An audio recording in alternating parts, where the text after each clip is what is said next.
Hi students, and welcome to today's live IELTS class. My name is Adrian. I'm streaming to you from beautiful Victoria here on the southern tip of Vancouver Island in Western Canada. I hope that everybody is having a great week so far. In this class, everyone, we are looking at an IELTS Task 2 writing. And this one will focus specifically the question on university requirements about language. So it should be an interesting Task 2 question for everybody. Task 2 for the writing section of the academic IELTS as well as the general IELTS are relatively the same. They're quite similar in both the general and academic version of the IELTS. For Task 2 writing, you have 40 minutes. You need to write 250 words.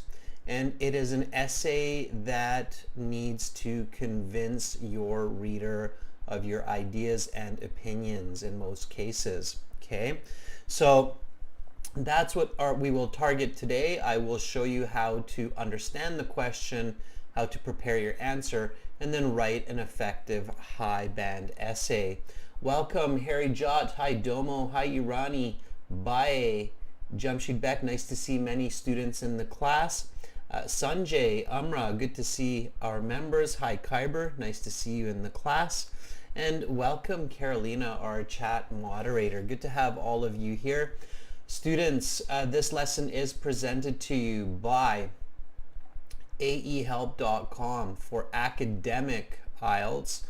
Visit us there. For the general IELTS, check us out at gieltshelp.com. On both of those websites, we have lots of information to help you with your writing as well as other parts of the IELTS exam. This is our academic IELTS website here. Click this big red button that's above my head to join our premium IELTS package. We use these websites all the time for our live classes. We use our practice exams. We use our speaking interface and our audio CDs for the listening and many other components. So getting this website, getting access to this website for these live classes is just a great idea. You can study much more effectively. Again, just click that big red button. We are an official IDP British Council partner. We're an IELTS test registration center. I'm a certified British Council agent. So you are in very good hands with us for your studies. For the general IELTS, check us out at gieltshelp.com and you can click this big red button there. Same idea. That's just above my head there. It's a one-time payment for lifetime access. Doesn't cost a lot. I saw one student at the beginning there who said they had a network issue and paid a couple too many times. So if you're still listening, then if you have any issues, just send an email. Avash, I see Avash there. And we'll help you fix any problems or any issues or questions that you may have. So definitely check us out on the websites. You can use this code CLEVER9. Click use coupon code, type in CLEVER9 for a 10% discount off the already very good price of our course. So do yourself a favor, learn from good materials, learn effectively. And again, that code is CLEVER9 for that 10% discount. Get our apps, they're free to install. Academic IELTS Help, General IELTS Help, link the apps to the websites, and follow us on Instagram to get our schedules, to get daily vocabulary tips. It's very useful. IELTS_AE Help, GIELTS Help. So we have lots of different ways to help you improve your English, improve your communication skills, and improve your band scores for the IELTS. So definitely subscribe to our YouTube channel, follow us on Instagram, use the websites, and get ready for your IELTS test because, hey, you should get the highest mark possible. That will open the most doors for you. Why not, right? So study using our materials. If you have questions, just send me an email, adrian@aehelp.com. We have class today right now, task 2. Then we have classes tomorrow. We've got task 1 writing for members and listening part 1 and 2 for everybody. And then on Saturday we have lots of speaking. We have speaking part 2, speaking part 3. We also have a new release on this YouTube channel that's very useful for the speaking section. Check that out. I will put the link in the stream, in the chat. And so when you have a moment, you can check out that new video. Let's get into IELTS Task 2 writing. I know some of you are sitting there patiently listening to all of my jargon, especially since I know some of you already have registered for the websites and Instagram and a lot of the other services. Yeah, Mario Espetia, you can send us an essay to receive a band score estimate. Absolutely. That's a free service that we have as well. Baljeet, we will be doing some light haul classes coming up in September. Absolutely. And Hikmatillo, I'm doing fantastic. Thank you for asking. Okay, let's get focused. So IELTS Task 2 writing. Now, interestingly, in India, for some of you, the writing section will be first, but for most of you, the writing section will be the last section that you do after the listening and the reading. So you have to concentrate, you have to dig deep, gather your energy, and do your best. Now, writing task 2, you should always do after writing task 1. And you should always make sure to have 40 minutes left for task 2, because task 2 is worth 2/3 of your mark. So task 2 is worth more, twice as much as task 1. So make sure that you leave at least 40 minutes for task 2. Your first step, as many of you know, is to read the question really carefully and paraphrase it. So read the question carefully and paraphrase it for understanding, thinking, and vocabulary. This should not be your introduction. Okay, so paraphrasing means to state the question again using your own words, so different words. First, let's read this question, okay? Let's do this together, and I will look for writing from our viewers. So all of you watching, all of you participating, please write. So follow the lesson, read with me, and also write into the chat. I will be looking for your writing, for your composition. Okay, here we go. So many universities worldwide require their students to be fluent in English, even in non-English speaking countries, before graduation. What are the reasons that universities require students to be fluent in English in non-English speaking countries? Give explanations and examples during your own using your own experience.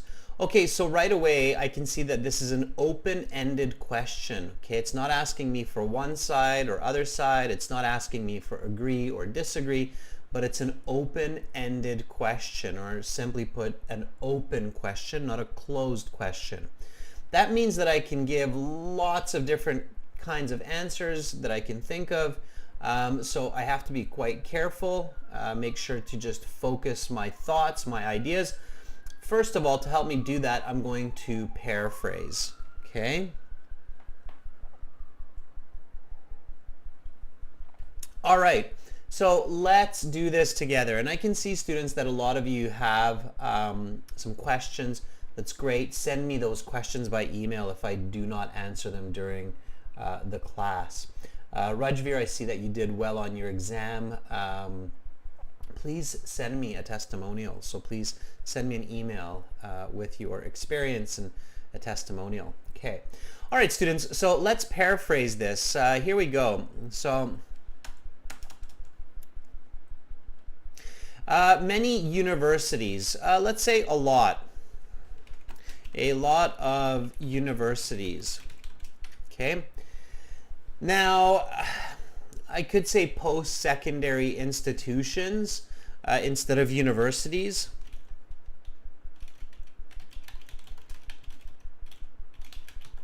But I have to be careful because post-secondary institutions can also include trade schools, colleges, not just universities. And I want my paraphrasing to be specific, so I'm going to keep the word universities. Okay, so a lot of universities worldwide require their students. A lot of universities around the world,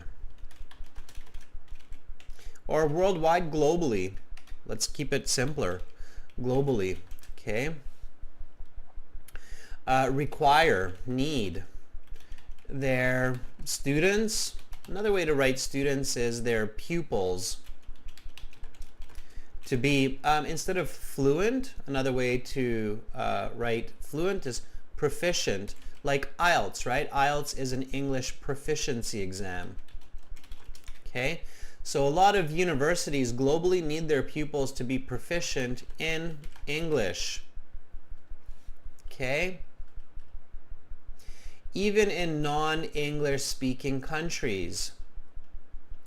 So even in countries where English is not the native language. All right, so a little bit of paraphrasing there as well. Okay, so I'm thinking about different synonyms, phrases, expressions that can help me say this question in a different way. So where English is not the native language, before graduation. Okay, or before, what is graduation? Graduation is when we receive our diploma. Before receiving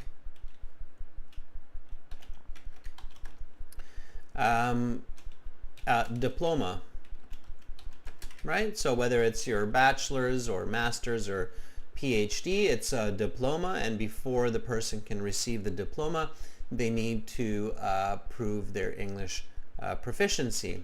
Okay. All right, before receiving a diploma. So when you're doing this at home, always check and compare.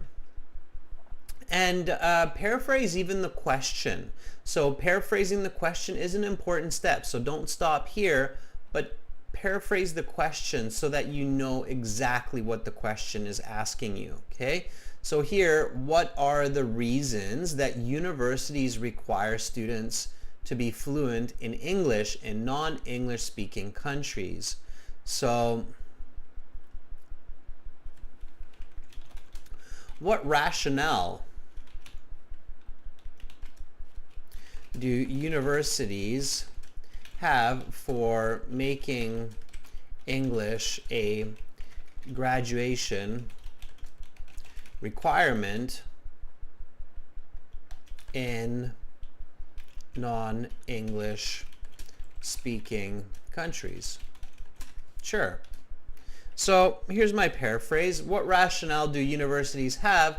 Rationale means logic. Okay, you could say logic too. So what is the logic that universities have for making English requirement in non-English speaking countries for graduation? So what rationale do universities have for making English a graduation requirement in non-English speaking countries? Okay. And then give explanations and examples using your own experience. So using your own past, give ideas and cases to support your position. All right. So there is my full paraphrase of the question. By doing this, now I can be confident that I understand the question, I know some other good vocabulary for the question, and I'm starting to think more about it. Okay, so rather than taking a personal, emotional perspective, I can start thinking about it logically and rationally. And for good IELTS essays, students, for getting good ideas, you really do need to think clearly, unemotionally, so not from a place of emotion, and then you can come up with much better ideas. Okay, now read always the original and then read your paraphrase, and then I'll look at some paraphrasing from some of our viewers as well here. So here's the original.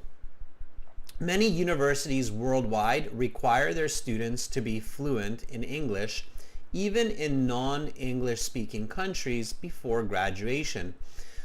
What are the reasons that universities require students to be fluent in English in non-English speaking countries? Give explanations and examples using your own experience. Write at least 250 words.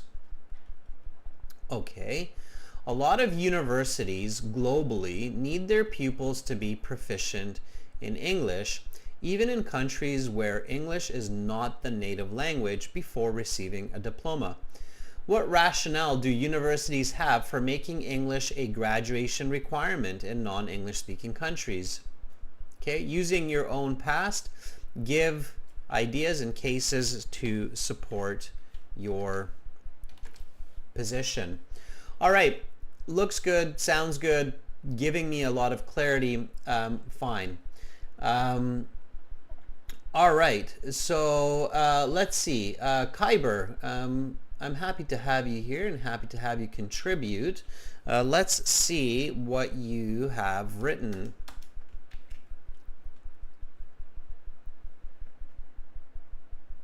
And I see the rest of it, Kyber, so I'm putting your whole paraphrasing here. Okay. Kyber, our longtime member, writes, a lot of educational institutions globally demand undergraduates to be eloquent in the English language, even in non-Anglophone nations, before permitting commencement. What are the causes that academics want pupils to be articulate in English in non-English speaking countries? Yeah, Kyber, not bad. I wouldn't use educational institutions because it's not as specific as universities. So when you're paraphrasing, you don't want to generalize specific points, okay? So I would write universities, okay? This is an important tip, students. So when you are paraphrasing the question, do not generalize, do not remove important information or details, and do not add details. This happens also sometimes, details that are not in the original question. Okay, so these are kind of 3 points to keep in mind when you're doing paraphrasing. Don't generalize. So if we're talking about universities, don't write educational institutions, because then it's generalizing to colleges and other schools. And in fact, colleges and vocational schools, a lot of them don't require English in a non-English speaking country. So it's usually just universities, okay? And there's probably a reason why universities especially require English proficiency before graduating their students, as where colleges and vocational schools might not. So don't generalize. Also, sometimes what happens is people forget a piece of the question. So do not leave out details. Be very careful. This is why you need to do this at home several times so that you get accurate paraphrasing, okay? And do not add details. So sometimes students will add a detail that's not actually in the question. So be careful about that. Those are the kind of 3 typical mistakes that people make when they look at these questions, is they generalize a specific idea, they remove information, or they add information. Be very careful not to do that. Everybody clear on that? Thumbs up. I'm looking at the chat here to make sure that that point was clear for everybody. That's a very important point. Okay, so no adding, no subtracting, no generalizing. All right. Roshni, yeah, you should paraphrase in the exam as well. You might do it just in your head, but I think it's a good idea to do it on the paper or in the computer. And you can use the paraphrasing later. You might use it in your introduction or you might use it in your conclusion. So yes.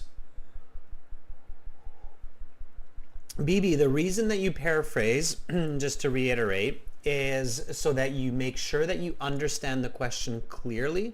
Paraphrasing helps you to gather vocabulary, ideas, and it helps you to think deeply about the question, okay, dynamically and deeply. So that's why you paraphrase, okay? All right.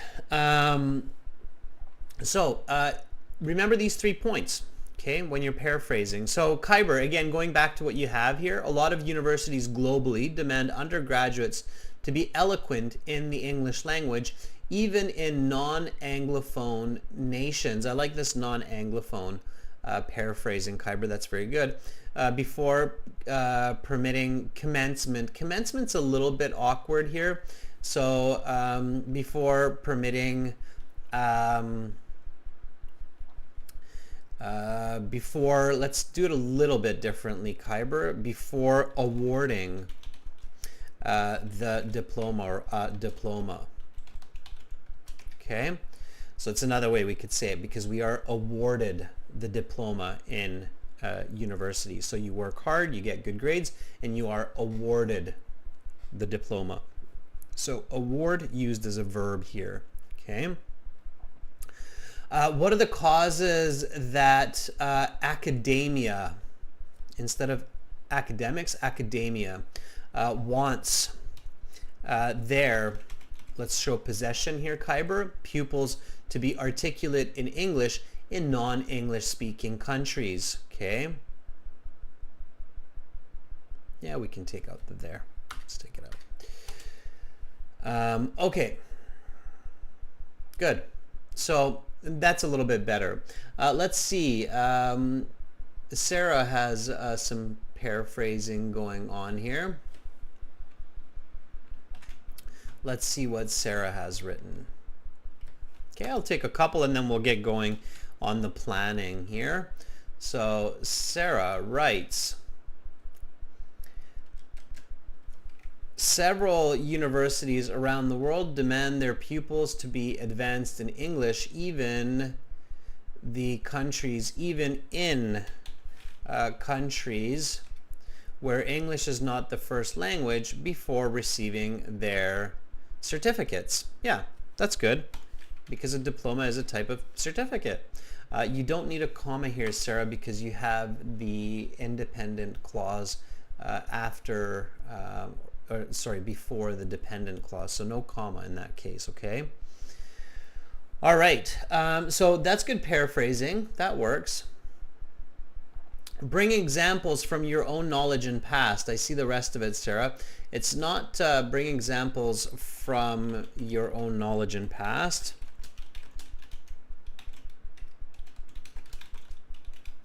But it's better to say or write include examples from your own knowledge and past. Okay. All right, good. So different ways to paraphrase, absolutely. There are many, many, many different ways to say the same idea, especially in the English language. English is very, very rich in vocabulary. Modern English has more than 1.8 million words in common use. So you should be able to paraphrase. If you're having trouble paraphrasing, there is a tool that you can use online or in Microsoft Word, which can help you find synonyms or other ways to express the same ideas. Anybody know what that tool is called? So, and it's not a dictionary, but kind of similar. So if you are stuck for synonyms and ideas, you can use a What is it? What's that tool that you can use to help you find words, synonyms? There you go, Kyber. There you go, James. Very good. Yes, it's a thesaurus. It's easy to remember because it kind of sounds like a dinosaur. So if you're stuck for synonyms and ideas, you can use a thesaurus. It's a special kind of dictionary.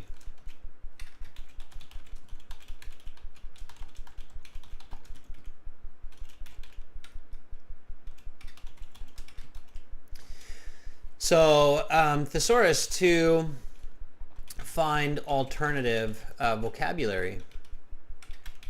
It's a great way to improve your English. So use that thesaurus, okay? It's an important tip for everybody. All right, so now that we understand the question, we need to identify the topic of what we are talking about. So what are we talking about here? What's the topic? What is in discussion? Topic. Simply put, the topic is the idea, the central idea being discussed. Okay, so what's the central idea here in this question? Whenever you're thinking about the topic and the controlling ideas, use the original question.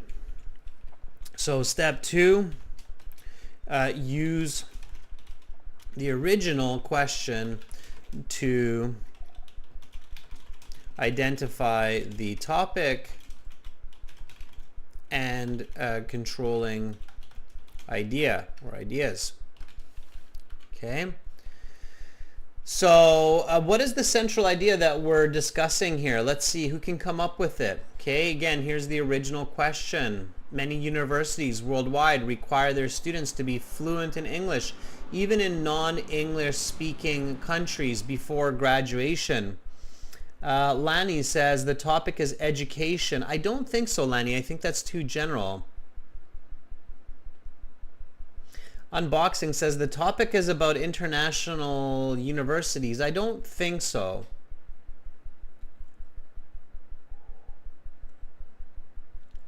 All right. Sarah says the topic is the reasons for English requirement. Okay. So I think it's a little bit simpler than that, Sarah, but you're on the right path. Okay. Sanjay says English requirement for diploma and degree. You're close to Sanjay. Amra says English requirement. Yeah. Let's go with that one, Amra. I like it. Very good. So Amra says, guys, what we're talking about here is the English requirement. So the need for English. Okay, good. So what's the controlling idea then? Yeah, so what we're talking about here, simply put, if somebody asks, in this question, what are we talking about? We're talking about English requirement. Okay.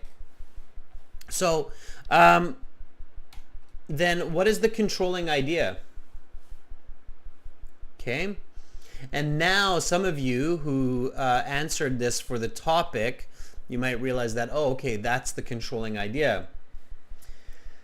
So Sanjay says why English is important. Chen says important of English requirement. It's a little bit more specific here. So topic is the English requirement. Controlling idea is what specifically. So think about what specifically are we to discuss about the topic. Okay. So when you think about the controlling idea, now a good writer will never start writing before they identify the topic and controlling idea clearly, okay? So for obvious reasons. So a good author will never start to write before clearly identifying the topic and controlling idea. Okay.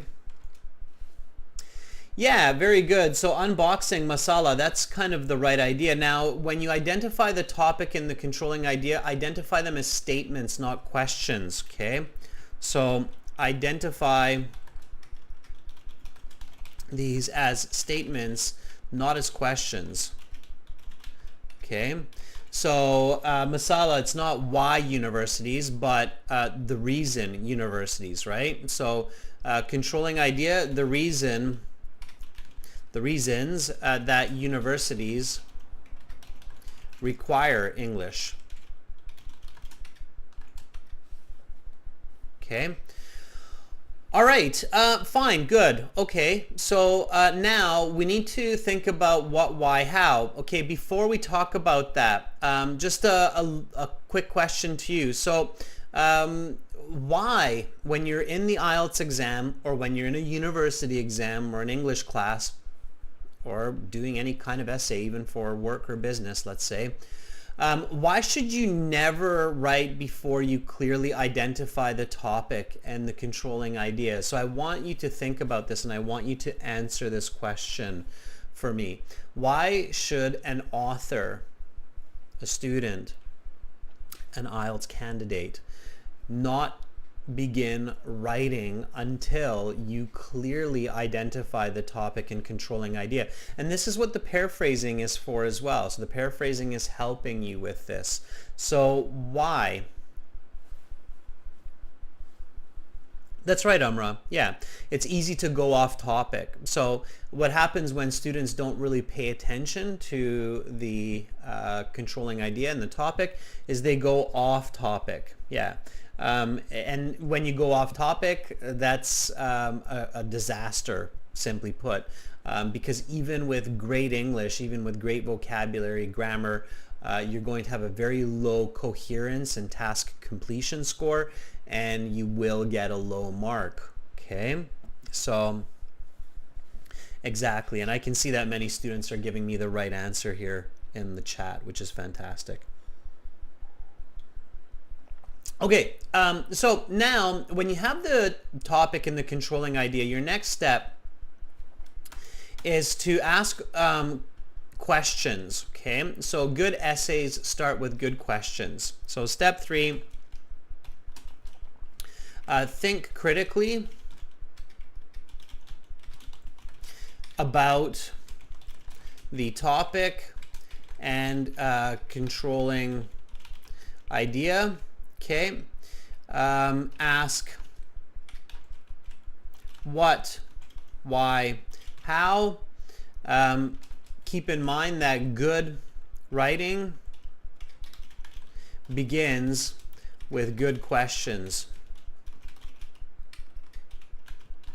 Okay, so for example, based on the topic, we could ask what is an English requirement? Okay, it means the need for English language ability to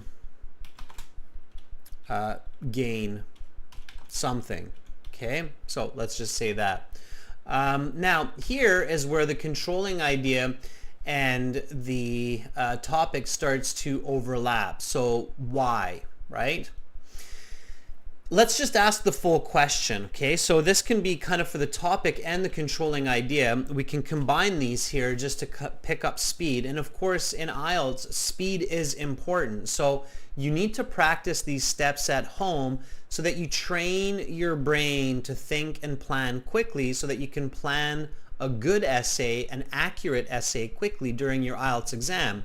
So topic, controlling idea, let's combine these here. So why do universities require students to be fluent in English?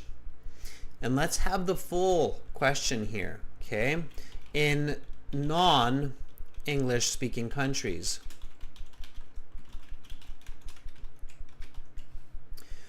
Okay. Now here on the IELTS, you want at least 2 good points.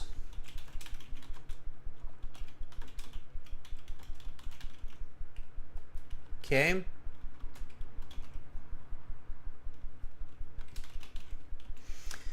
So let's give answer 1 here. What do you think? Why do universities? So why are they making this such a headache for so many students? Sarah says because English is the global language nowadays. Okay. So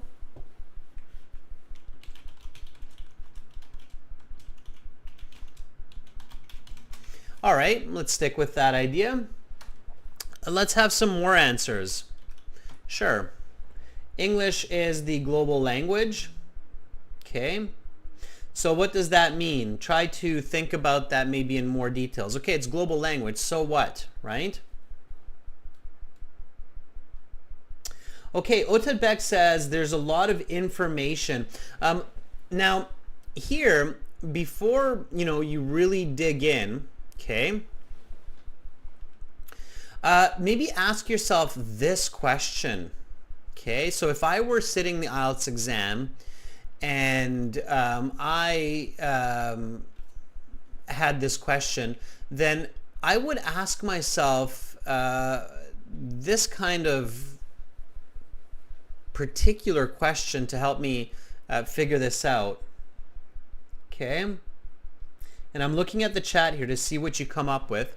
Okay, let me ask you this question, and this is why it's important to think critically. Okay, what is the goal of a university? Or so what do universities, what is the goal of university? Or let's ask this, what are the primary goals of university? Okay, and the reason why is because most likely the English requirement is connected to the primary goal of university, right? So what are the primary goals of university? The English requirement must be connected to this in some way. So what is the goal of a university? What do universities do? Anahita says preparing students for careers. Okay, that's one answer. So preparing students for success. Sure, I agree. That's one goal, and universities definitely have another primary goal. Yeah, so preparing students for success, I agree. Getting a job, yep. Colleges also do that. Vocational schools also do that. Utku, you're on the right track. Let's see if somebody's able to say that in a little bit of a clearer way. Unknown Astro says making profit as well. In some sense. I'm surprised that so many of you are not actually identifying this. Yeah, Kundan, very good, Kundan. Yeah, Anirban, very nice. Yes, to research and develop humanity. Okay, it's a very big goal of universities. Students often forget that. So universities are not simply there to provide students with career paths. They are also there to evolve information. Universities are the epicenters of research, experimentation, and development in society.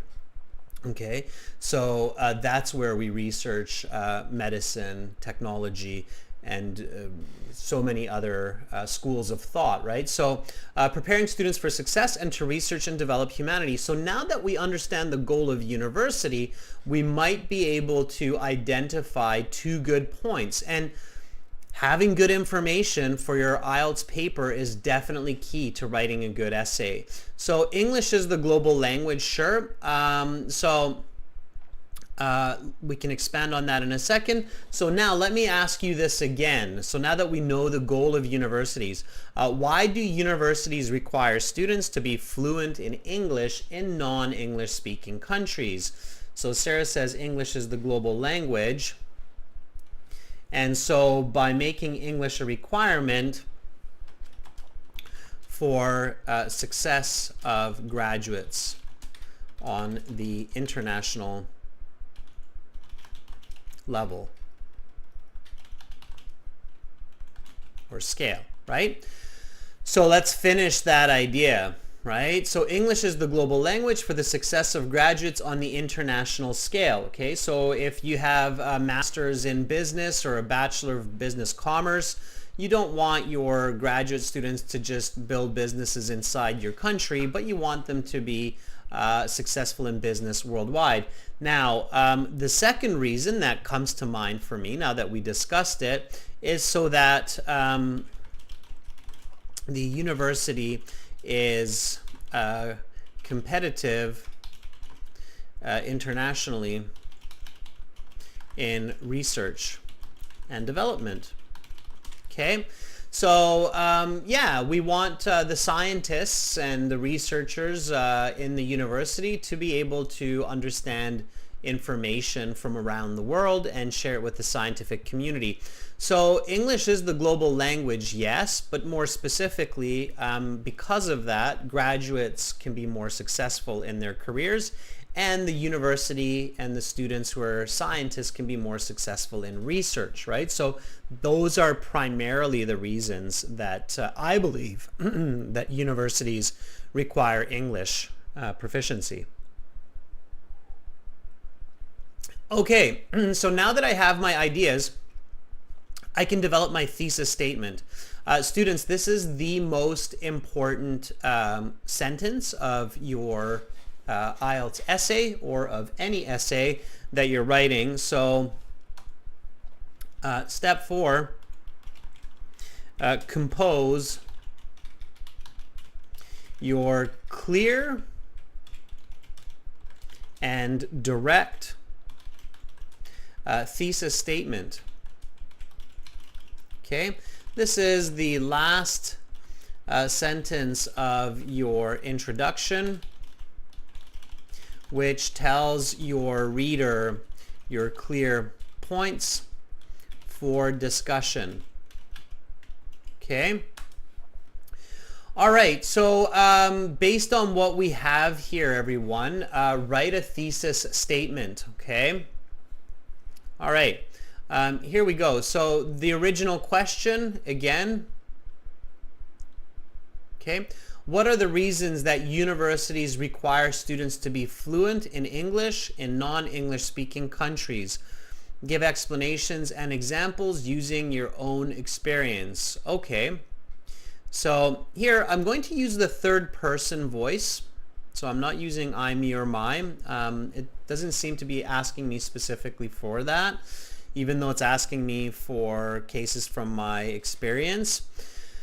So I'm going to compose my thesis in the third person voice with these two ideas, and then I can write my introduction, body 1, body 2, conclusion, nice and fluent, and I will walk you through this, okay? All right, and meanwhile, we're going to do this together. So I'm going to look for your thesis statement. I'm going to look for your sentences throughout this process. So students, write with me. Don't just listen, don't just read, but also write with me. Practice your writing, okay? So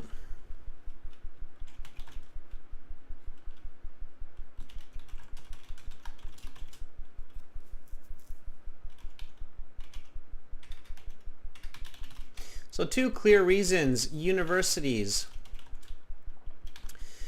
in let's use Kyber's paraphrasing here because I thought that was pretty good, Kyber, Anglophone countries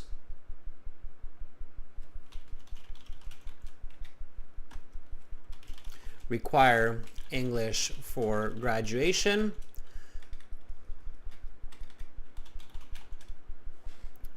Our success of students, graduates, and research. Okay, so the best thesis will always be a thesis that is simple, clear, easy to understand.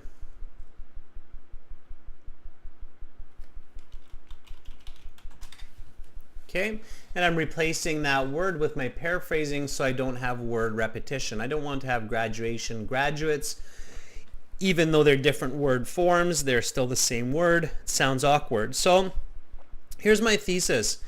2 clear reasons that universities in non-Anglophone countries require English for diplomas are success of graduates and research. Okay, so now this is body paragraph 1. Okay, and this is body paragraph 2. All right, so simple, clear. The reader will understand very well now that this is what my essay is going to be about. Okay. Ulala is asking, is this thesis statement important? It's extremely important. You cannot get a good band score on your IELTS exam if you do not have a good thesis statement. Okay. Thesis statement is the heart of the essay. Okay. If you don't have the heart, you've got a dead essay. I like that so much I'm going to write it down. Okay. So the thesis statement is the heart of the essay. Without it, you have a dead essay. Okay, so there you go. Keep that in mind. Okay. Yeah, I mean, think about it this way. In English classes around the world, in Australia, Canada, US, UK, students begin learning to write essays and thesis statements around grade 7, 8. And then they continue to learn it all the way into university, into first year university English classes. Okay. All right. Anirban, according to my thesis, I'm going to have 2 body paragraphs because I have 2 points. One is success and the other is research. Okay. So success of graduates and success of research, right? Okay, Baljit, let's see what you have. So Baljit's thesis statement. There are 2 reasons for setting minimum levels of English in universities in non-English speaking countries.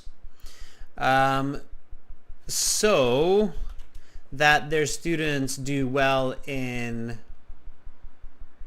careers and research. Instead of majors, I would say careers.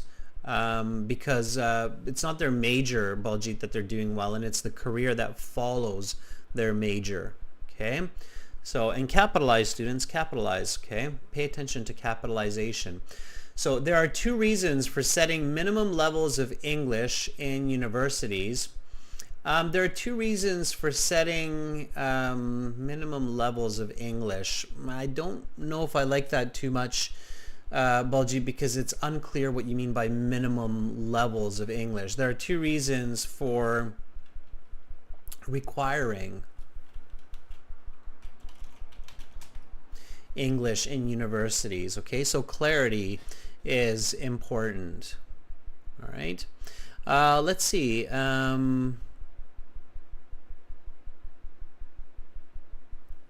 Anybody else with a good paraphrase?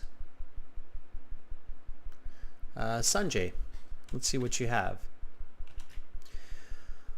Okay, Sanjay writes, the 2 big causes, not courses, I think you're trying to say causes, of English necessity is pupils not only become, is for pupils not only to become successful in their future, not their diploma, but also make them able, so this is for graduation, right? This isn't for entrance. This is not an entrance requirement. That would be different. That's also true, but that's different. Successful in their future, but also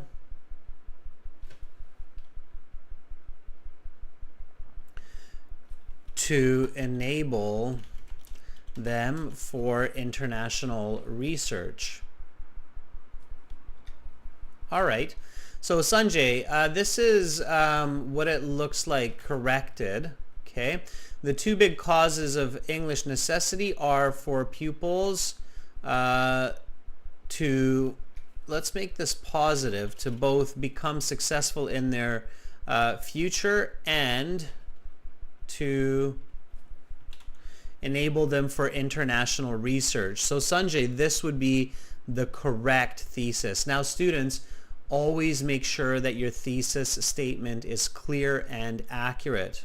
Okay, so here we have three possible thesis statements. They all work. They're all written differently, but now they're clear. Okay, all right, so we can now write our introductory paragraph. Okay, so introductory paragraph. And basically an essay is a recipe, everybody, so you shouldn't have to overthink it. You need to think about the information that you're putting into it, but the structure is a recipe. Okay, so step 5 is to write the essay. Okay,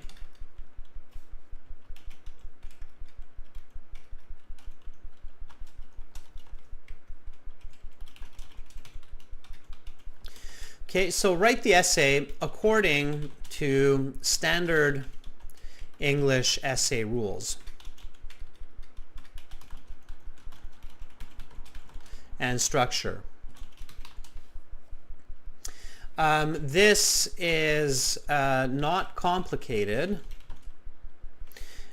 You must follow the rules of English writing. Okay. I know that there are a lot of videos online by different teachers, and there are a lot of books out there, you know, and a lot of information out there, what to do, what not to do. And sometimes it's really confusing for people around the world of like, okay, who do I believe? What should I write? Okay. Don't believe anybody. Okay. Just follow the rules of English literature, right? So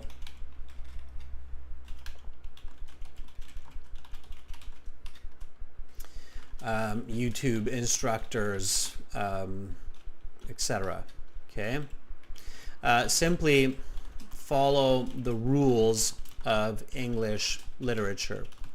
And I'm not telling you that I'm the, you know, greatest expert in the world on English literature. I believe that I know what I'm talking about, but if you think, hey, I'm not sure if Adrian's right on this, just Google it, right? It's there. So English literature has very set rules, okay?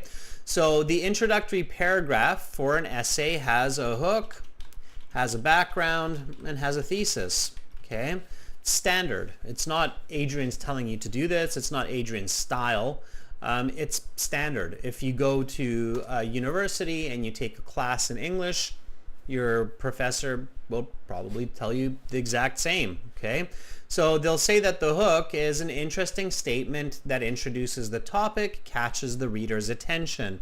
I think it's, you know, like there's definitions for this, right? Okay, and so follow standard English literature rules, okay? All right, so here we go with the hook. Okay, now in the essay, of course, don't write hook, right? And the hook introduces the topic. Topic is English requirement, okay? So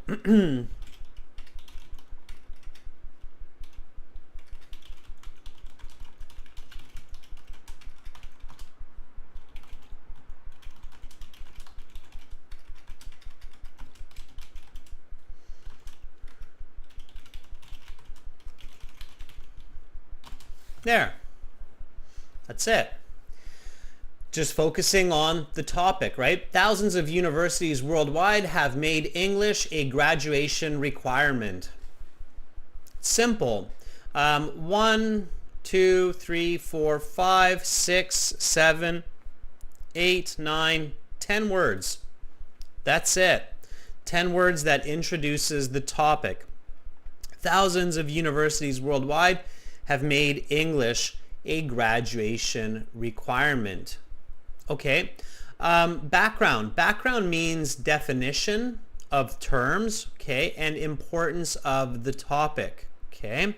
So why are we talking about it? What does this mean, okay? So background.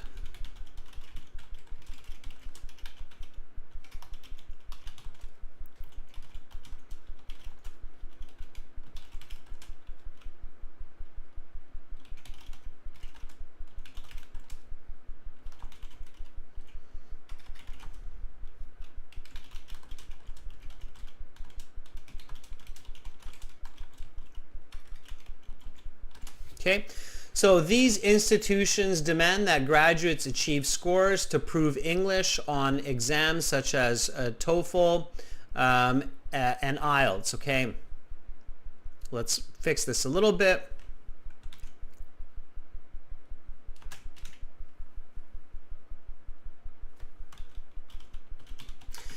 Now, my writing is fairly quick here because I'm using all of that planning, all of that thinking that I did before, right? So this is the first time I'm writing this essay, just like you. I'm writing it real time, but it's quite easy now because we've thought about it. And if you don't have all these words, it's fine, okay?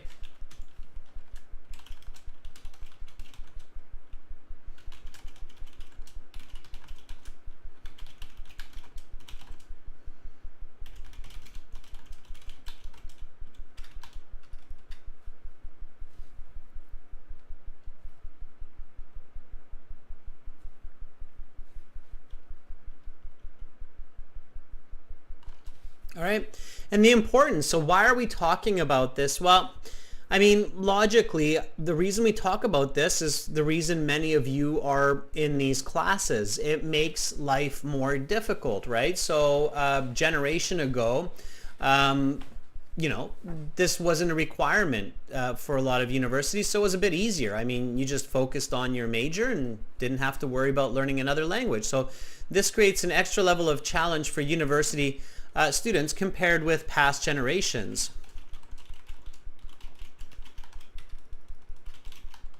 Sure. Okay. So we need to discuss this, right? It's important to talk about why make life more difficult. Okay. All right. And then now we can put our thesis in here. Okay.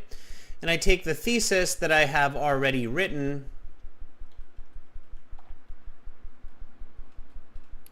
and I'm good to go.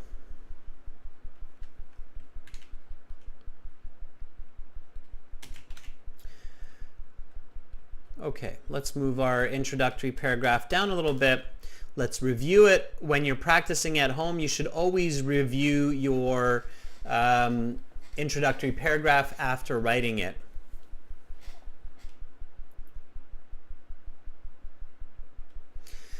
So thousands of universities worldwide have made English a graduation requirement. These institutions demand that graduates achieve scores on exams such as IELTS and TOEFL to prove English proficiency.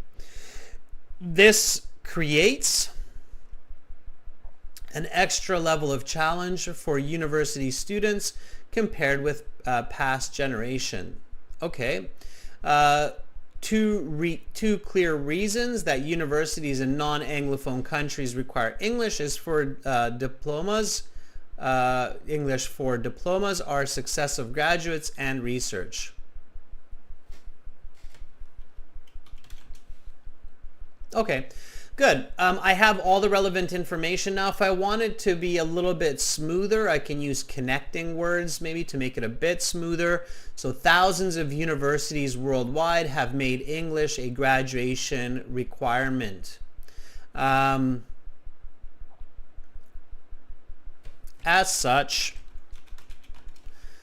these institutions demand that graduates achieve scores on exams such as IELTS, and because I have as such now at the beginning, I'm going to use like IELTS and TOEFL to prove English proficiency. Therefore, this creates an extra level of challenge for university students compared with past generations. Nevertheless, two clear reasons. So there are, these words that we can use to transition, to connect.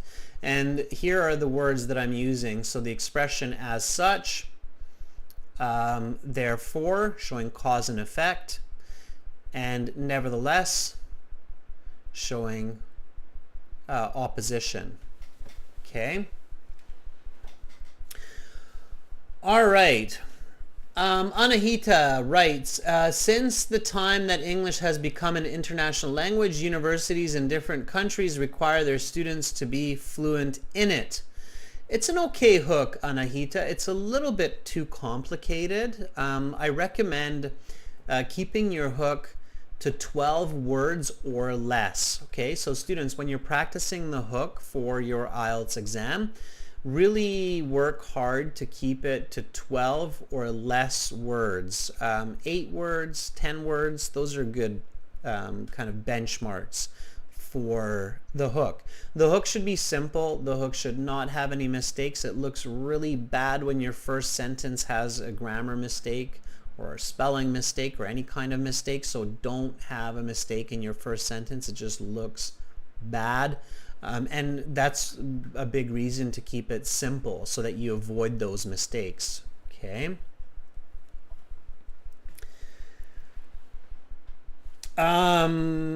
Vilay Shuk, for my university, graduate students have to have a good English score. Don't bring yourself into it. Here we're talking about a lot of different universities, so it's a little bit early to include the first person voice, my university, so careful with that.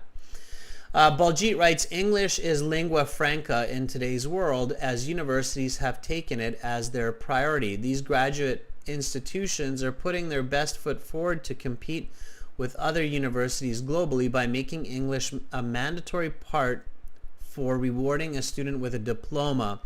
Baljit, too fancy, okay? Function before fancy, all right? So a little bit too fancy. Try to make it easy for me, the reader, to understand what you're writing. I do understand it, but I have to really follow with you, and I'm kind of thinking, like, why are you making this so hard for me? Why are you including so many fancy expressions and complex phrases, right? So simplify, okay? All right. Sumaya, I like yours, okay? So I like your hook. So Sumaya says, these days, English language is required in most universities around the world. Yeah, simple, to the point, introduces the topic, okay? For a great IELTS score, 7, 7.5, 8, 9, you do not need to write in a very complicated way unnecessarily. Okay, clarity is important. All right, so hopefully everybody is following along, and if you have questions, of course, ask me. If you don't get your questions answered by me right away, then we send me an email. Now I'm going to look at body paragraph 1. That is going to focus on this first point of my thesis. And this is where the thesis, you can see, is extremely important. Okay, so I compose my body paragraph. Okay, and my body paragraph has a topic sentence, has an explanation, has an example, has a connecting sentence. Okay. The topic sentence comes from my first point. So success of graduates. Okay, what does that mean? Give a deeper definition, right? So university graduates that are fluent in English have a much better chance of gaining good jobs and earning high salaries. Okay.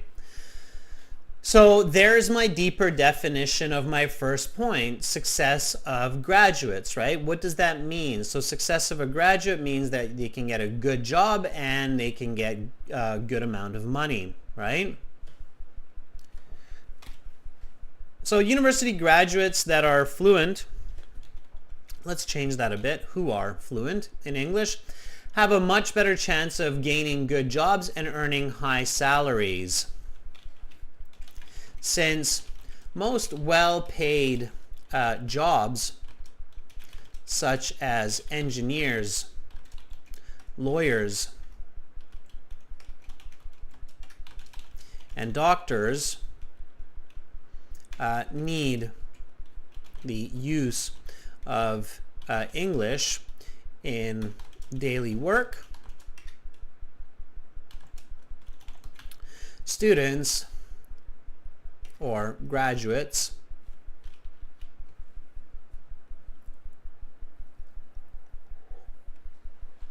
all right. Pema, yeah, absolutely. Conclusion is compulsory. You need a conclusion. Okay. Since most well-paid jobs such as engineers, lawyers, and doctors need the use of English in daily work, it makes sense that universities expect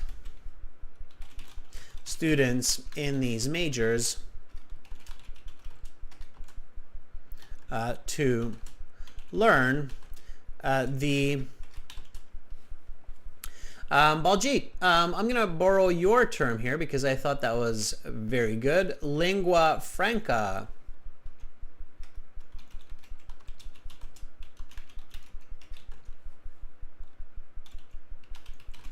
Okay.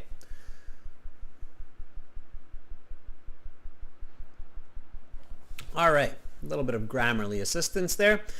So university graduates who are fluent in English have a much better chance of gaining good jobs and earning high salaries, since most well-paid jobs such as engineers, lawyers, and doctors need the use of English in daily work. It makes sense that universities expect students in these majors to learn modern-day lingua franca. Indeed, my cousin John, who works as a doctor at Paris General Hospital, uses English on a daily basis with his patients and colleagues.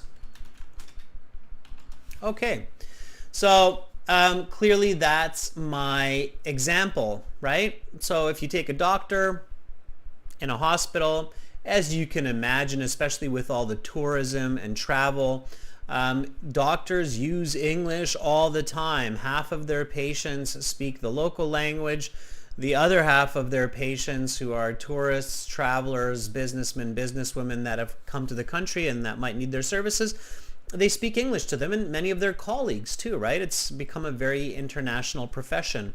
So indeed, my cousin John, who works as a doctor at Paris General Hospital, uses English on a daily basis with his international patients. We can even include that. Patients and colleagues. Okay, now connecting sentence. So this was my example here. Okay, so first sentence was my topic sentence. Second sentence was my explanation. Third sentence was my example. And the last sentence will be my connecting sentence. And in this case, when we have an open-ended question where I'm giving two reasons, reason one, reason two, I can make this fairly simple. So I can simply write, this is one of two reasons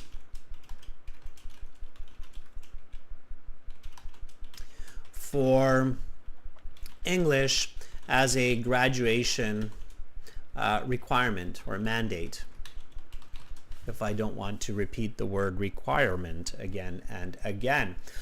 All right, students, so far so good. Let's take some questions. Okay, so here I have my introductory paragraph and I have my body paragraph 1. And all I'm doing here is I'm following a recipe, okay, the recipe for standard English essay writing. All right, I have half of my essay complete.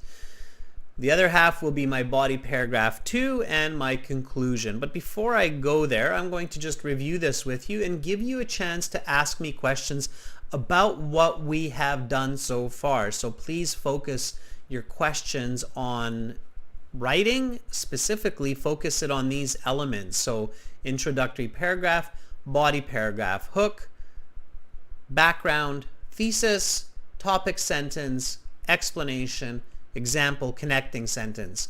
Again, I wish I could tell you that I'm inventing this, but I am not. This is standard English essay writing. So it's again not about what your IELTS teacher told you, not about what you saw on YouTube. It's about understanding standard English essay writing. Okay? So, introductory paragraph. Thousands of universities worldwide have made English a graduation requirement. As such, these institutions demand that graduates achieve scores on exams like IELTS and TOEFL to prove English proficiency. Therefore, this creates an extra level of challenge for university students compared with past generations. Nevertheless, two clear reasons that universities in non-Anglophone countries require English for diplomas are success of graduates and research. University graduates who are fluent in English have a much better chance of gaining good jobs and earning high salaries. Since most well-paid jobs, such as engineers, lawyers, and doctors, I can change that to careers, need the use of English in daily work, it makes sense that universities expect students in these majors to learn the modern day lingua franca. Indeed, my cousin John, who works as a doctor at Paris General Hospital, uses English daily with his international patients and colleagues. This is one of two reasons for English as a graduation mandate. Okay? Any questions so far? Let me see what we've got going on in the chat here.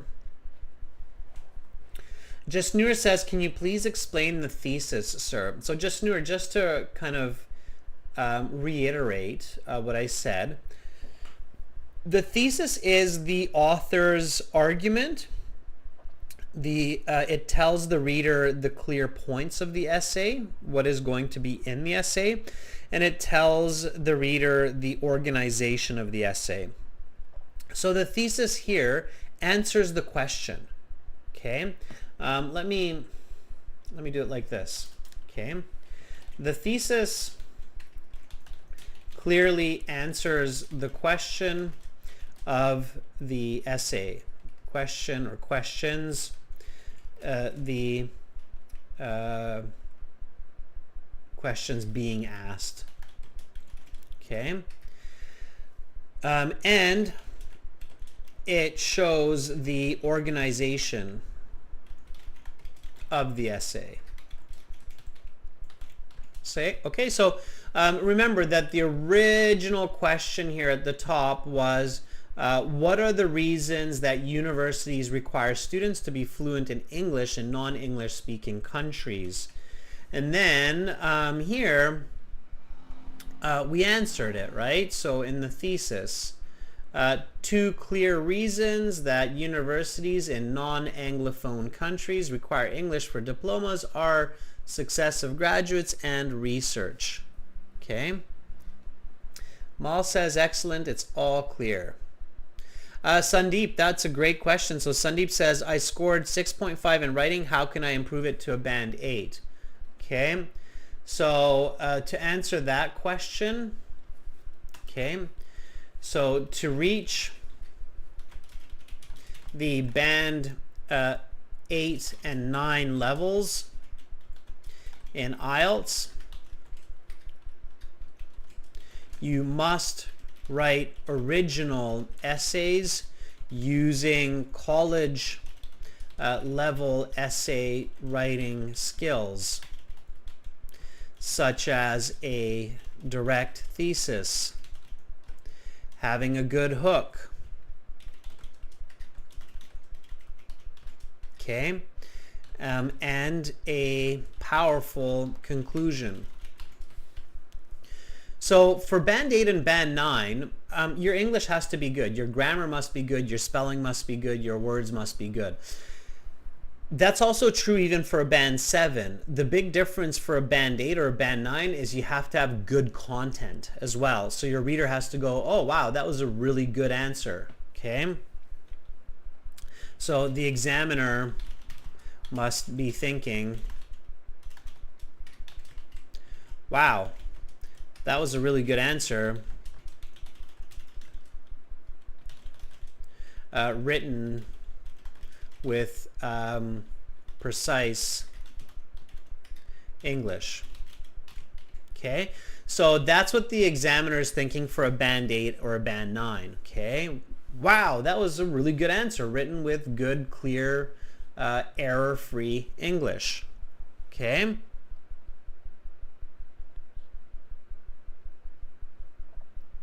Sarah says, I always wonder from where should we start to study English, grammar, tenses, etc. Okay, good question. So, Sarah, the answer to your question is do not be shy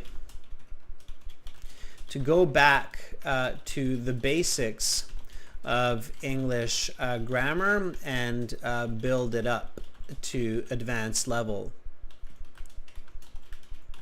So what I mean here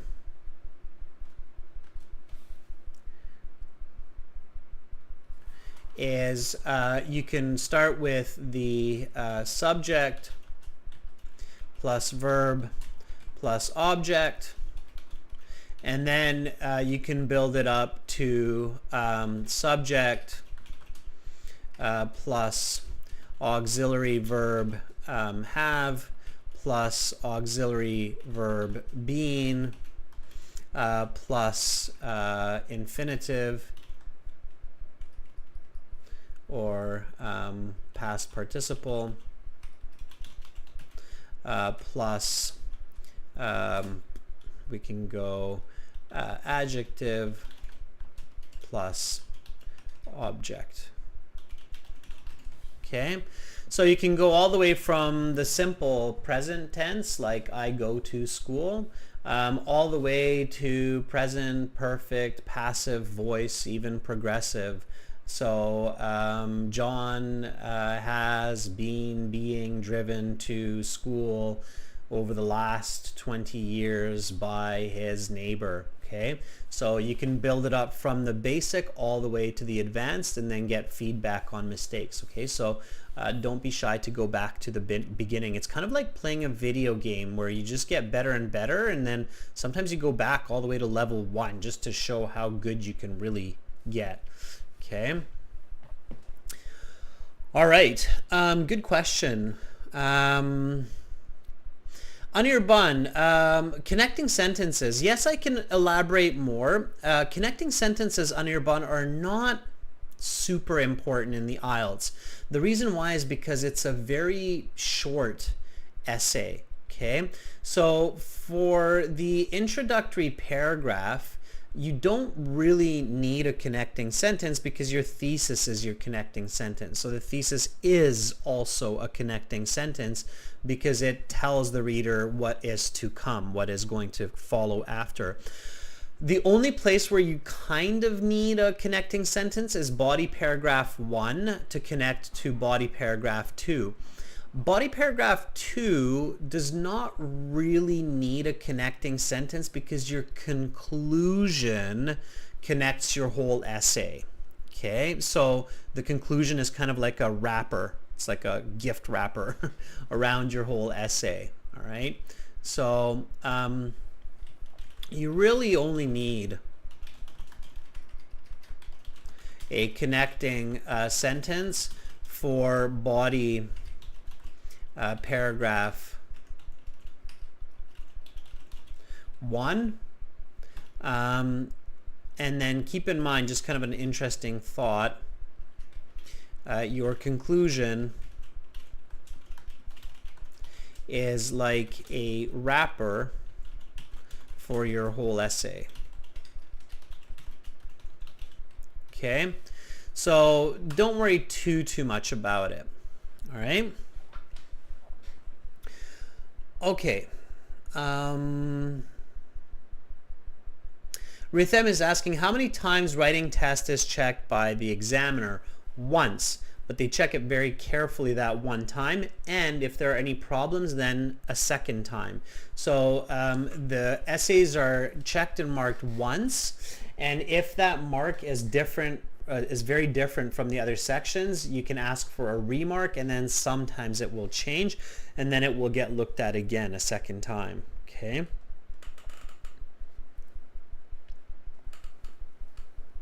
All right.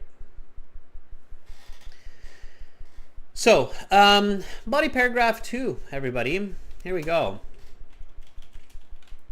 Body paragraph 2 also has a topic sentence explanation example. Furthermore, universities are primarily the places for advanced research and development, and must use English as the primary means of communication for this purpose. Indeed, the global scientific community uses English for collaboration, and most of the information in journals and online are provided in English. Okay. So, topic sentence explanation. Furthermore, universities are primarily places for advanced research and development and must use English as the primary means of communication for this purpose. Indeed, the global scientific community uses English for collaboration. Most of the information in journals and online is provided in English, as well as at symposiums,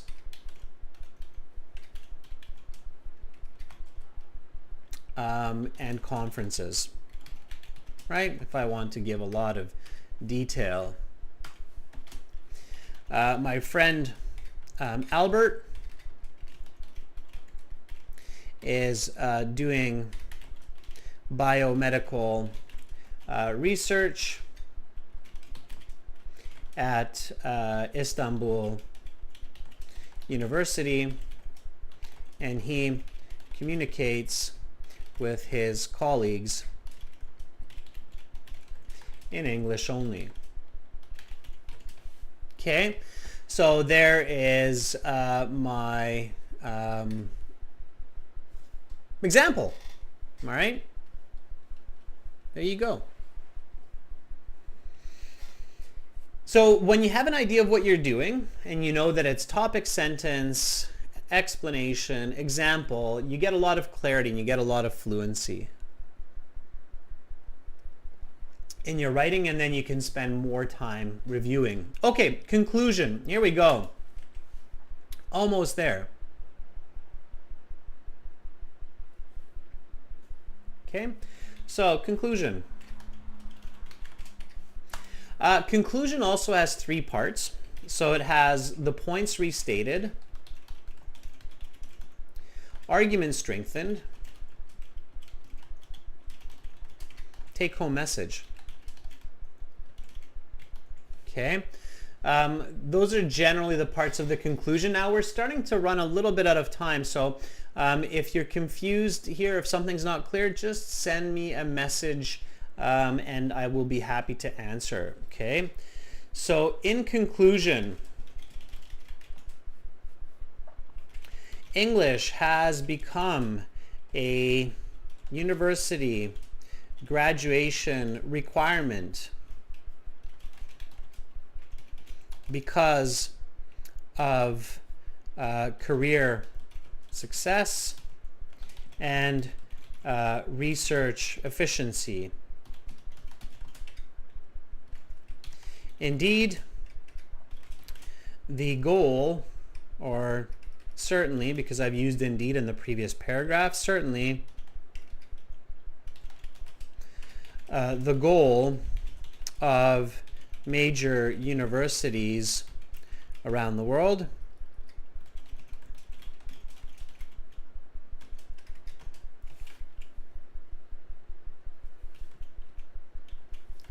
to have successful graduates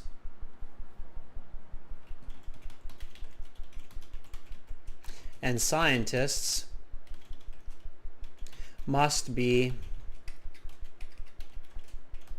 fulfilled, and this can only be done through English communication.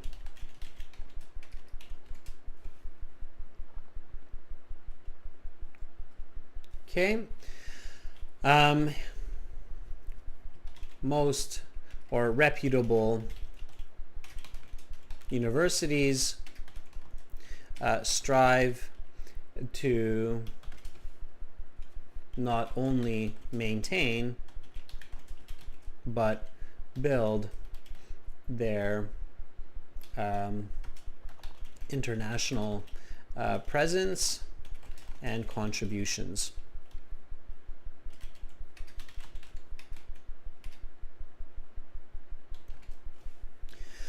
All right, so that is my conclusion, and I'm thinking about this aloud and talking it through based on everything that we discussed throughout the class. So in conclusion, English has become a university graduation requirement because of career success and research efficiency. Certainly the goals of major universities around the world is to have successful graduates and scientists, and this must be fulfilled. I can take that out. And this can only be done through English communication. Reputable universities strive to not only maintain but build their international presence and contributions. That's my take-home message. Okay, students, so I have my whole essay here, and if I take out all of the instructional words, then that essay is about 300 words. Okay? Which is the right number. So that's how many words it should have to get a high band score. Okay. Otabek is asking an interesting question. So Otabek says, does it increase our score to have more than 250 words? Yes, not because you have more than 250 words, but because you have better information. It's very, very difficult, if not impossible, to completely answer the question in just 250 words, okay, with good detail. So for all of the IELTS examiners that we talked about, every one of them has said that high band essays like band 8 and 9 are usually around 300, maybe even 350 words, okay? All right, students, so that is IELTS Writing Task 2. Is it impossible to get a great band score? No. Is it difficult or challenging? Yes. Can you do it? Absolutely. How? By understanding standard English essay writing rules and structure, not by copying templates like this essay will discuss and firstly and secondly. Those kinds of techniques will not get you high band scores. The techniques that get you high band scores are understanding English essay writing standards and structure. I hope that's clear for everybody. And if you want to learn and discover more, go to our website, aehelp.com for academic IELTS, gieltshelp.com for general IELTS. We have lots of tools there to help you for your writing. Make sure to join our premium package as we use these for these live classes. This is our Academic IELTS website here. Click that big red button above my head to join the premium package. It's a one-time payment for lifetime access. I myself am a university graduate, University of Victoria in psychology. I'm also a certified British Council agent, so you're in good hands with me and with my colleagues. General IELTS green background, click that big red button there. Again, it's a one-time payment, lifetime access, doesn't cost a lot, and it will certainly help you to become better for the IELTS and a better communicator using English. So check us out there. Thank you, Carolina, for moderating the chat. Thank you to our members for your support. Tomorrow, members, starting a little bit earlier, task 1, writing, that will be a line graph or a pie chart, something like that.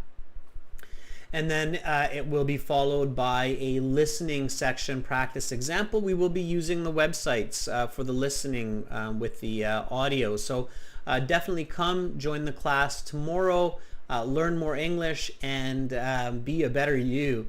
So I'm Adrian, signing out from Victoria here in Western Canada, wherever you are in the world. I wish you a fantastic rest of your day. Much love to you. See you tomorrow. Bye for now.